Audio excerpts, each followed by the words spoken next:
is nice, but gee, I really don't like getting wet.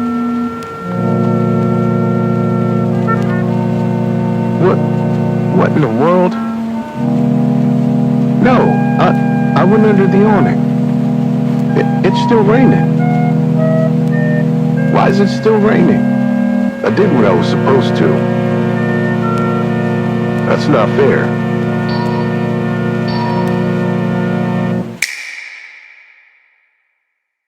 We have finally reached the climax of KUMA backstory, and I'm not gonna lie, this ride wasn't a good one because he had more bad things happening to him than any good would ever have. And the fact that he went through all of this just to not have a good ending makes this even worse. But that's enough yip yapping from me. Let's dive straight into it. So the episode begins basically with Bunny asking who is Nika, and KUMA tells her that is his hero. And KUMA also tells her this how you know when Nika coming through, and he started doing a little dance. After that, we cut to 2 years ago, and we see Bunny trying to put her lipstick on. But as she was doing that, her crewmates was calling her by her real name instead of calling her Captain. She didn't like that, so she started yelling at them. But really, they were just trying to get her attention and tell her that KUMA is on his island. So once she heard that, she wasn't playing no game. She went immediately on the island, but she had to be careful because the Navy was there. So her and her crew made landfall, and they started charging towards the Marines. Bunny wasted absolutely no time dashing full speed ahead towards them. She hops up in the air and does the Nika pose. I'm not gonna lie, it was clean. Then immediately after, she knocked the age out of them, turning them into a little kid and an old man. What the dog doing? Once she did that, they started asking around, did they see a big giant dude? The civilians tells them where they last seen him, but the whole time my boy KUMA was just chilling right here watching him. He was saying in his head, we must not meet Bunny, please understand, as he just vanished. Bunny and her crew ends up leaving the island, and she was pissed because she was mad that she couldn't find her dad. She was like, why wasn't he there? Gil, or however you say his name, was like, since we're pirates now, we could take all our time looking for him. That's gonna be easier said than done, because trying to find somebody that can legit pretty much teleport themselves off the island, I don't know. But anyway, Bunny tells them she's gonna go find Nika too, because if she find Nika, she know that her dad would be very happy if she break the news to him. Meanwhile, in the East Blue, my boy Luffy used his battle axe like he said he was gonna do, taking out Arlong and his crew like it wasn't nothing. I'm not gonna lie, looking back at it, Arlong and his crew was fodder. Hachin got beat by a Zoro that was already injured. Fish Karate dude had his chance to defeat Sanji inside his own domain, the water, but he folded. Dude with the long ass mouth got his shit whacked by Usopp with a hammer. And last but not least, Luffy was playing with Arlong the whole time until he got serious. But with that being said, after Luffy defeated Arlong, he got a 30 million bounty on his head. This how you know Luffy didn't give a fuck, because this man talking about some, yay, I got a bounty on my head. Bro, what? Why are you excited that you got a bounty on your head, bro? And don't think I don't see how y'all did my boy Usopp. Took the melanin right away from this man, just stripped it away. That's because the dragon telling Sabo that he's gonna go to Rogue Town. Ain't it supposed to be Log Town though? Why it changed it now? But yeah, people was clowning Dragon because they were saying he only went because Smoker was there. Other than that, he went and went. Why y'all trying my boy?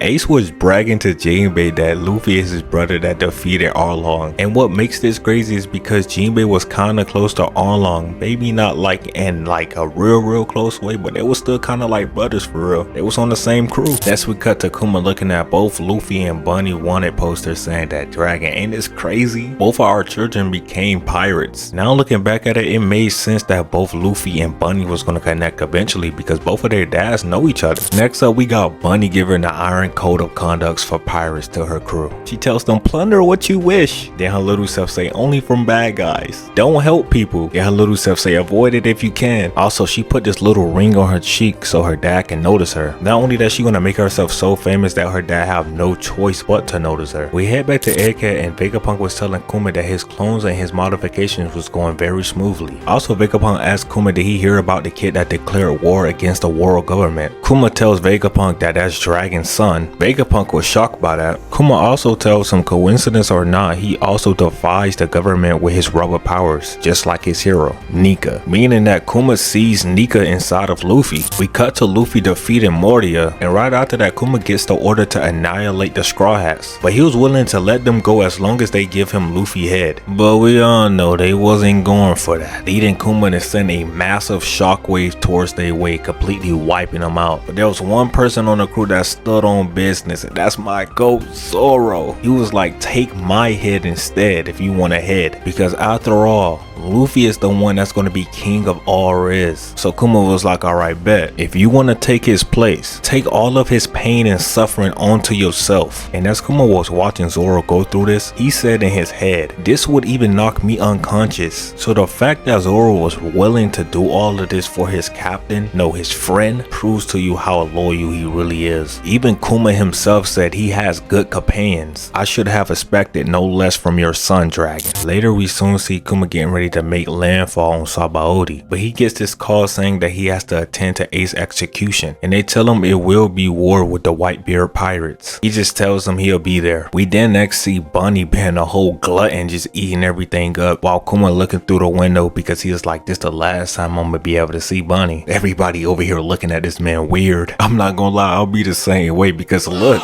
But in the mix of him doing that, news spread that a celestial dragon just got clocked in the face. Kuma went to go check it out immediately to see who it was. He was like, whoever this is gotta be crazy, bro. And it's close to the Navy headquarters. At this point, bro just doesn't care about his life. So Kuma went to go check to see who it was, and he couldn't believe his eyes. It was the Straw Hats yet again. And what made this even more crazy is because he was saving a fishman and a mermaid. Kuma said to himself, this is probably an act of treason, but no one has ever managed to pull this off in centuries. Right after that, we cut to the time when Kuma made everybody in the Straw Hats vanish. And as Kuma was making all of the Straw Hats vanish, he said to himself, Dragon and Ivankov, forgive me for disappearing without saying a word. As a mark of my existence, I'll leave quietly behind Bonnie and this boy's future, which he's referring to Luffy. And as Luffy crying on the ground saying he couldn't save any of his friends, Kuma says to himself, this is not true, but this is how tough the new world will be. You guys are not ready for it. Don't come yet, because you will someday save the world.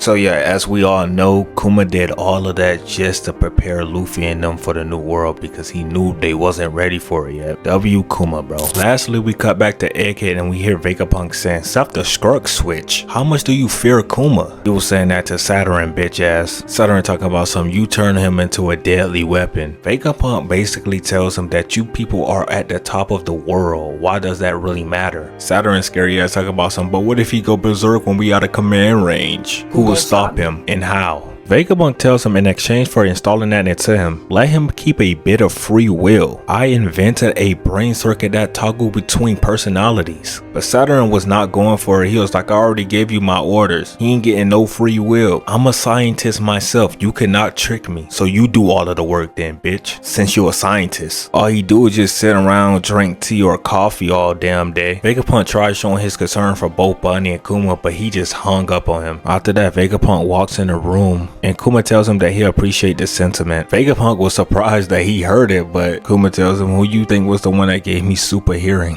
But besides all of that, today is the day that Kuma loses his free will. Vega Punk tells him, we only knew each other for 2 years, but we had a lot of fun. Kuma agrees. Vega Punk tells Kuma his first mission would be fighting against the Whitebeard pirates. Kuma asks Vega Punk to program him a mission to protect the Straw Hat ship. He said until one of their crew comes, he want to protect their home. I would not be able to see their growth anymore, but... And right before he was about to finish his sentence, Vega Punk stops him and asks him what is he expecting from this kid. Kuma simply says his action moved his soul. Nika is merely a legend, but I told Bunny, there's a warrior who will make everyone smile moving with the rhythm of liberation. If there is a hero who would change this world drastically, I believe it'll be him. A revolutionary betting on a pirate, you have chosen quite a dark horse. After that, Kuma gives Vega Punk a copy of his memories, and as he was getting ready to lose his free will, he looks at it and says, so this is my life, and asks himself how many people have I troubled as he relived his life one last time.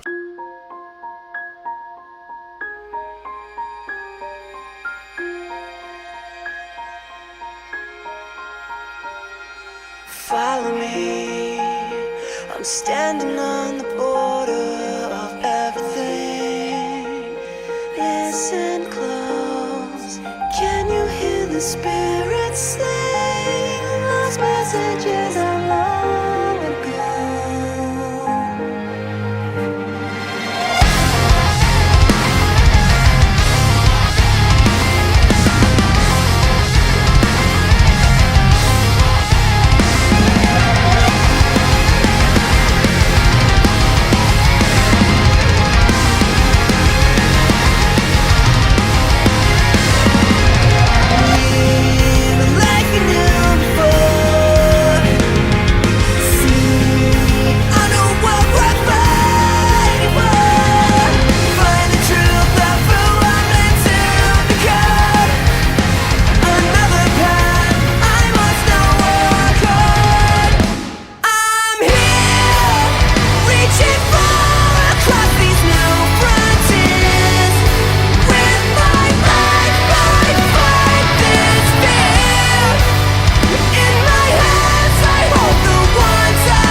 This touched the soul. It had me crying, bro. Like, I had tears coming out my eyes. Look how soulless this man became. So sad, man. And this right here was the memory that Bonnie seen when she touched it. Now we know why she was crying the way how she was crying. This shit's so sad, bro. But yeah, that's the end of KUMA backstory, and that's gonna be the end of this video as well. Hopefully y'all enjoyed. I would say let me know y'all thoughts on this episode, but I already know y'all all feeling sad right now, bro. Like, come on, bro. Like, if you're not sad from watching this episode, bro, then I don't know. Also, I want to say I really do appreciate you guys for sticking through on the ride of me covering this whole KUMA backstory. It really does mean a lot. I love reading the comments and seeing what y'all think about KUMA backstory and all of that stuff. Pretty much we all felt the same way. But don't worry, out of all of this sadness, peak is coming through soon as we are heading back to the present time. But until then, make sure y'all follow my IG because I do let y'all know when I'm dropping a video and stuff like that. And sometimes YouTube be tripping. For some reason, they don't be giving y'all the notifications. So Instagram is a good way for y'all, you know, to like know when I'm dropping. Also, if you want to join my Discord, you can. And last but not least, make sure y'all subscribe to the channel. Road to 70K. Let's get it.